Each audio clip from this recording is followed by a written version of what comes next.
Всем привет, с вами Вика. И давайте посмотрим новый расклад Таро для мужчин. Ее неотправленное письмо. Как всегда, настраивайтесь на расклад. Для энергообмена ставьте лайк, подписывайтесь на мой канал, делитесь видео с друзьями. И смотрим, в каких энергиях вы находитесь. А для записи на личный расклад и на диагностику негатива телефон под видео. Знаете, вот я вам скажу, что в вашей жизни было много таких ситуаций, когда вас либо же предавали, обманывали. Это были ситуации, ну такие, знаете, порой из ряда вон выходящие. Это мог быть человек, от которого вы никогда не могли бы подумать, что он вас предаст, либо обманет. Это была ситуация, когда нужно было, допустим, уходить, а вы были не готовы уйти, вы оттягивали, возможно, этот процесс окончательного расторжения брака, допустим, да. То есть это такие ситуации, что вот вас предали, а вы, абсолютно, вот знаете, в душевном таком внутреннем хаосе находились, что умом понимаю, что нужно уходить, но я не готов, потому что я еще люблю эту женщину. Вот в таком ключе. Напишите, у кого это проигрывается, ребят. Кстати, может даже у кого-то проиграться, кто сейчас живет, допустим, в отношениях, поскольку это общий расклад. Здесь может быть, подобная ситуация, что вы живете с женщиной, и вы знаете, что она вас обманывает, допустим, предает, может быть, даже изменяет, но вы по какой-то причине вот не готовы уйти. Вот напишите, ребят, у кого проигрывается. Я вам скажу, что вы человек довольно одаренный, вы всесторонне такой развитый, да, у кого-то это может быть даже достижения по спорту, это могут быть несколько даже образований, я бы сказала. То есть вы человек, который никогда не пропадет, вот именно в финансовом таком плане, потому что вы владеете либо же несколькими профессиями, да, вот вы имеете много таких навыков, которые, никогда не дадут вам упасть на финансовое дно.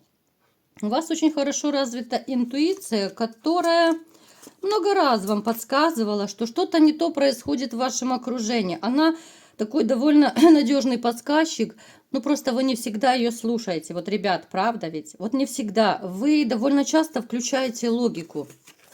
А логика, я уже много раз говорила, она сбивает многих людей. Вот просто сбивает. Мы чувствуем, да, какую-то опасность, что может быть что-то плохое будет.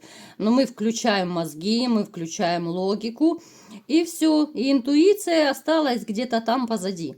А потом, когда случается какой-то не очень приятный момент, мы вспоминаем и думаем, елки-палки, да я же чувствовал, я же знал, что так произойдет, почему же я не послушал свою интуицию. Что сделано, то сделано. Далее, смотрите. Вы человек, довольно подвижный. Я не скажу, что вы такой медлительный. Вот нет, абсолютно. Вы не лежебока такой. Вот движение, скорость, это скорее относится к вам. У кого-то может проиграться, что вы часто бываете в дорогах. Либо же это может говорить о том, что у вас есть своя машина, да, то есть вы много ездите, вы любите даже ездить, может быть, путешествовать любите, но не всегда у вас есть возможность поехать куда-то. Я вам еще скажу, что вот у вас есть такая черта характера, как неуверенность в себе. Вот без обид, ребят, говорю как есть. Несмотря на то, что да, вы взрослый, состоявшийся мужчина, но есть вот некоторые такие колебания, да, вот когда приходит какой-то важный, серьезный момент, либо же серьезная проблема, вы начинаете колебаться, сомневаться, да, то есть, присутствует однозначно это все. Также у вас есть страх, но страх перед будущим. В каком плане? Опять же, вы себя любите накручивать, а вдруг не хватит денег, а вдруг то случится, а вдруг это случится. То есть я вам скажу по-простому, да, вот чисто вот как психолог, я вам скажу, что это повышенный уровень тревожности. То есть вы думаете, переживаете по поводу ситуации, которая еще не произошла. То есть вы сами себя накручиваете. Это как, знаете, как борьба с ветряными мельницами. Его еще нет вроде бы, а вы уже все можете ночами не спать, переживать, а вдруг это, а вдруг то, а вдруг получится, а вдруг не получится, ну в таком вот плане. Поэтому прекращайте, ребят, безобразничать и заниматься такими делами, потому что, ну просто угробите свою нервную систему вообще окончательно. Далее, что мне о вас поведают? Ну вы вообще такой ранимый человек. Вы ранимый, причем больше всего по жизни вас как-то вот добивают, да, вот именно добивают ситуации с женщинами. Вот как-то вам, знаете, такое ощущение, попадаются женщины, либо же одинакового типажа. Вот в чем-то они похожи. Вот они материально ориентированы, эти женщины. Это не обязательно, что жены, да, потому что кто-то может сказать, что вот у меня была одна жена. Это могут быть даже романы, какие-то отношения. Но это все равно женщины, которые вот по дураку, ну несерьезные, они абсолютно. Вот они ведут себя, знаете, порой как шут гороховый. Вот просто-напросто, понимаете? И, конечно же, с этими женщинами были проблемы, потому что вы серьезный человек, а они такие вот девочки сею-вею были по жизни. Любите меня, кружите меня. И, знаете, уж так повелось, что женщины все-таки доминировали над вами. Вот как бы вы ни считали себя таким сильным мужчиной, да, вот каким бы вы себя ни считали, и вот сколько бы плюсов у вас не было, да, у вас много позитивных качеств, но вот именно женщины очень быстро берут так в кулак вас. Ну вот правда ведь, ребят, напишите, да. Вот вы перед женщинами пасуете, вы перед женщинами таете. Очень быстро вас как-то берут в оборот и начинают раскручивать. Вот реально начинают раскручивать. Потому что вы влюбляетесь. Вот вам причина. Вы, когда влюбляетесь, то это все. Это капец. Пиши пропал. Когда вы влюбляетесь, вы готовы просто звезду с неба сорвать. И, естественно, это женщины видят, понимают и чувствуют. Я вам скажу, что те из вас, кто сейчас, допустим, находится в отношениях, ну, большая вероятность того, что рядом такая же женщина, вот продуманная. И неважно, это начало отношений, либо же вы живете с такой женщиной, вы прекрасно понимаете, вот она у нас пентаклевая королева.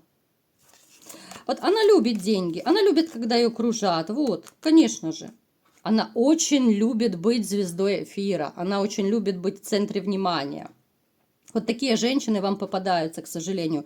А потом пользуются вашей добротой, вашими какими-то финансами, там, подарками, благами, всем тем, что вы делаете. Ну и начинают, конечно же, чудить. Каждая по-своему. Кто-то налево прыгает, кто-то начинает просто наглеть, борзеть.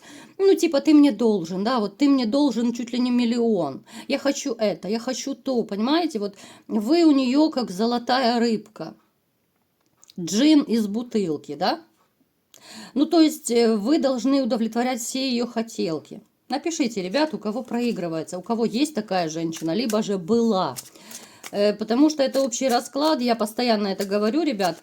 Естественно, у кого-то какой-то момент подходит, у кого-то другой, да, кому-то, может быть, вообще этот расклад может не подойти. Поэтому, когда вы мне пишете, что нет, у меня нет такой женщины, ну, конечно же, потому что это общий расклад, ребят. Я же постоянно уже это говорю, что это общий расклад. Может быть, сегодня вообще не ваш расклад. Поэтому запишитесь тогда на личный, и будет вам счастье. Итак, давайте все-таки смотреть, какая же женщина пришла к нам сегодня на расклад, да, и что же за неотправленное письмо она вам написала.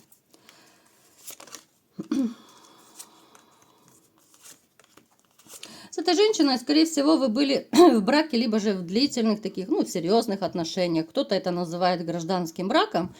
Ну, в принципе, это сожительство, да, вот кто знает хоть немножко юриспруденцию, гражданский брак – это роспись в ЗАГСе, а все остальное – это просто сожительство. Это женщина, с которой когда-то вам было хорошо. Это женщина, с которой, казалось бы, когда-то была любовь, стабильность, да, вы, возможно, порхали на крыльях любви. Это женщина, которая вас изменила. Вот в каком-то смысле она реально вас изменила. Она, знаете, как будто она сделала ваш характер более жестким. Вы стали с ней совершенно другим. Когда вы с ней знакомились, вы были более мягким, более покладистым, более уступчивым. Вы были человеком, ну, знаете, как будто совершенно другим. Сейчас вы стали и недоверчивым, вы стали более колким на язык, вы стали более вспыльчивым, может быть, даже более нервным, потому что нервы вам потрепали очень хорошо. У кого тем более проиграется, допустим, что это не одна женщина была с вами в отношениях, там, либо же не один брак был, то у вас вообще такой двойной, либо тройной удар по вашей нервной системе, по вашей психике, а, естественно, они не безразмерные. Поэтому сказать, что вы были все время, которое находились с этой женщиной, что вы были постоянно счастливы, но я никак не могу. Это было, да, в начале, может быть, какой-то период. У каждого был свой период. Но знаете, может еще проиграться, что эта женщина, она вас как будто в чем-то ограничивала. Ну, это в каком-то смысле, знаете, ну, такое своего рода ограничение свободы. Туда не ходи, это не делай, это такой тотальный контроль, да, вот когда вы были вместе, вам порой было морально с ней тяжело. Особенно, может быть, последние месяцы, годы, да. Потому что это могли быть запреты, допустим, ходить с друзьями на какие-то мальчишники, либо же запрещала на ту же какую-то там рыбалку, охоту ходить. Ну, то есть человек, который хотел, чтобы ее кружили. Исключительно ее. А то, что вы хотите, то, что вы чувствуете, это все так, это по барабану. Обойдешься, дорогой, да? Я вам скажу, что вы даже какой-то период думали, уходить от нее, не уходить. Кстати, да, вот и в начале расклада, да, я подобное говорила. Вот были сомнения, уходить, не уходить, потому что, ну, слишком сильно вы ее любили. Вот какой бы она ни была, и она это знала, она этим пользовалась. Она вас, знаете, не то чтобы прям унижала, но однозначно было какое-то угнетенное настроение рядом с ней. Это были такие, знаете, и вспышки агрессии, и вспышки отчаяния. Это был хаос в душе, в голове, в сердце, потому что не знаешь, что делать, куда бежать. С одной стороны, допустим, рядом и дети, и вроде бы любимая женщина, но которая совершенно не ведет себя так, как любимая, да. И были такие вот эмоциональные качели, вот что делать реально, да, ребят? Вот знаю, что она косячит, знаю, что она меня обижает, унижает, но я не могу ее бросить. Вот в таком ключе. Напишите, ребят, у кого резонирует. Давайте-ка будем разбираться, что же за неотправленное письмо она вам оставила. Ну, то есть, смотрите, это женщина, которая энергетически очень такая, ну, негативная, неприятная. Вот даже от расклада идет какой-то такой, знаете, вот, ну, негативный посыл, такой энергетика, не очень приятная, потому что много мечевых карт, много холода, а мечевые карты это всегда, это, знаете, человек как будто бесчувственный, продуманный, логичный. Это кубки у нас, да, это чувства, это эмоции. Вот кто разбирается в Таро хоть немножко, это очень теплый, это добродушный человек. Но здесь у нас мечи, жезлы, это вообще мужская энергетика. То есть таких женщин часто мужичками называют, потому что ну, реально как генерал в юбке, мужик в юбке, да, вот любит командовать, любит застраивать, кружите меня, кружите, и в таком ключе. Поэтому, знаете, я вам просто по-человечески сочувствую и не позавидуешь вот таким отношениям и такому партнеру. Итак, что же она вам хотела бы сказать в этом письме неотправленном? Знаете, она вам признается в этом письме. Когда-то оно было написано, но, естественно, вам не отправлено. Это такое, знаете, самоочищение было. Вот она его написала, как бы очистить свою душу, потому что она прекрасно понимает, что она вас обижала, она унижала, оскорбляла и так далее. Она его написала, вот это такой, знаете, мог быть какой-то маневр чисто психологический. Возможно, и даже психолог, там, либо же кто-то знакомый подсказали, что вот, ну, очисти свою душу грешную, вот просто напиши ему письмо, но не отправляй. Кстати, я вам тоже это советую, вот если вы хотите какой-то, ну, негатив, такой вот моральную тяжесть на душе, вот сбросить себя, вот напишите письмо, допустим, бывшей, если вы злитесь на нее, и вы можете просто там порвать, сжечь его, ну не отправлять. Такое маленькое облегчение души будет. Точно так и она сделала. Смотрите, она в этом письме вам написала, что она виновата перед вами. Она реально понимает, что она виновата. Она как бы извиняется, да, вот у нас даже карта мира. Вот она бы хотела все поменять, но понимает, что поменять уже и вернуть ничего невозможно. Она признается, что да, дорогой, я тебя много обманывала, я тебя предавала, да, у кого-то это будут измены. Ей, знаете, своего рода даже как-то больно, что она сама своими руками все разрушила. У нее, несмотря на то, что она, казалось бы, вот такая вся была королевишна, да, хоть она и снежная королевишна, у нее есть свои страхи, есть свои комплексы. Она вам старалась этого не показывать, но это может даже проиграться, кстати, ну, это родом из детства, это давно, да, это давно, когда она еще была маленькая. Что-то у нее было в семье, возможно, от ее родителей. Это могли быть и неблагополучные семьи, это могли быть, знаете, отношения между родителями, допустим, не очень хорошие, когда она это все видела, и она это все как губка впитывала с детства, да, вот какая манера отношения. Там могла и мать быть диктатором, там могли быть и размахивание руками между отцом и матерью. Ну, то есть, опять же, у каждого по-своему проиграется, довольно сложные отношения были. Поэтому вот эти страхи и комплексы, которые есть в ней, они в какой-то мере ней также руководили. Вот она себя даже как-то особо не умеет вести с мужчинами. Она пытается, да? Она пытается по жизни построить отношения, но как-то не очень у нее это все получается.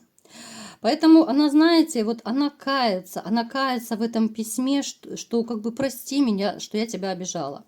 Она считает, что да, вы достойный мужчина. Вы мужчина, который дали ей много эмоций, чувств, причем положительных эмоций. Вы человек, который дали ей много позитивных моментов, которые она до сих пор не забыла. Она даже говорит вам, что без вас в каком-то смысле она, ну, стала одинокой, осиротела, что ли, да? Вот кажется парадокс такой, что вроде бы сама накосячила, а теперь вот извиняется, хоть и в неотправленном письме. Она вас считает очень хорошим отцом. И знаете, вот она говорит о том, ну, в этом письме, да, вот то, что я сейчас говорю, это то, что она прописала, просто я говорю вам, ну, таким простым, доступным языком. Она считает вас, в принципе, ну, положительным таким человеком, и она кается, вот кается, что она совершила много ошибок, и она вас потеряла. Она это понимает, она уже локти кусает. Потому что она считает, что вы на данный момент вот лучший мужчина, который был в ее жизни. Рядом сейчас с ней нет такого надежного мужчины. И если даже вот у кого-то из вас проиграется, да, вот что вы скажете, вот она с кем-то живет, я вам скажу, там счастья нет. Там любви нет, там счастья нет, там может быть какая-то своя выгода определенная, и там отношения, ну, я думаю, ненадолго абсолютно. Поэтому, знаете, она вот просто кается в этом письме. Я думаю, там было очень длинное письмо написано, да, вот такое вот излияние души, в котором и признаются свои ошибки, и она просит прощения, но в то же время она понимает, что, ну, вы не сможете ее простить. Она знает ваш характер, она понимает, что если вы один раз отрезали, то все, назад дороги нет. Она, знаете, вот она считает вас и потрясающим отцом, и она уверена, что вы никогда не бросите детей, да, вот у кого из вас есть дети, она уверена в вас. Причем вот она уверена настолько, что даже вот если когда-то ее не станет, то вы будете до последнего вздоха, вы будете помогать своим детям. Ну, то есть это такое, знаете, письмо реально изливания души, письмо какого-то раскаяния, письмо не рассчитано на то, чтобы там, допустим, вот если бы оно попало вам в руки, что она бы там просила прощения и давай мириться. Нет. Это просто такое, знаете, сожаление, что вот я такая-сякая, я накосячила, я согрешила, ты этого не заслуживаешь. Вот в таком ключе. Но никак не для того, чтобы сойтись, потому что назад дороги нет. И вы это понимаете, и она понимает. Поэтому уже что сделано, то сделано, к сожалению, да, вот ее такими руками. Что имеем, не храним, потерявши плачем. Поэтому, ребят, вот такие дела. Для кого-то это станет, может быть, сюрпризом, для кого-то удивлением, что вот она кается. Конечно же, в лицо она вам этого не скажет. Это делается для того, вот, ну, пишутся такие письма, чтобы реально просто очистить свою душу, написать о наболевшем. Поэтому и я вам советую, вот напишите все, что у вас на душе, все, что вас тяготит, просто вот перенесите это все на бумагу, а потом можете порвать, можете сжечь, можете просто выбросить. Но это уже как ваша фантазия будет играть. И вам немножко станет легче, вы увидите, как этот метод хорошо работает. Поэтому вот такой сегодня был расклад. Кому понравился, ставьте лайк, подписывайтесь на мой канал, делитесь видео с друзьями и всем пока!